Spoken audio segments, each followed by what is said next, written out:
Обясни ми максимално много любовни думи за една минута. Старт. Позитивна емоция. Радост, любов, мир. Не. Не знам. И какво пърхаш? От емоции, чувства. Да, каква емоция, какво чувство? Любов. Не. Какво е? Презадоволеност. Не. Добре. Когато си доволен. Презадоволен, щастлив. Да. Щастие. В един брак, когато нещата не се получават, те стигат до. Развод. Точно така. Коледен. Подарък. Не. Звънец. Римува се. Звънец, венец, Да. коледен. Пиеш често сутрин, обед и вечер. Махмурук. Пияница. Горе-долу с две думи. Битва алкохолик. Точно така.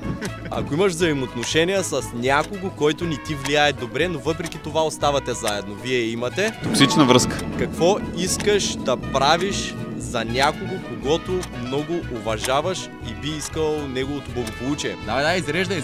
Нежност, търпение, респект, уважение. Не знам, човек. Грижовност. Добре. Това беше Дръж ми шапката. Може да намерите повече за играта на 100.bg.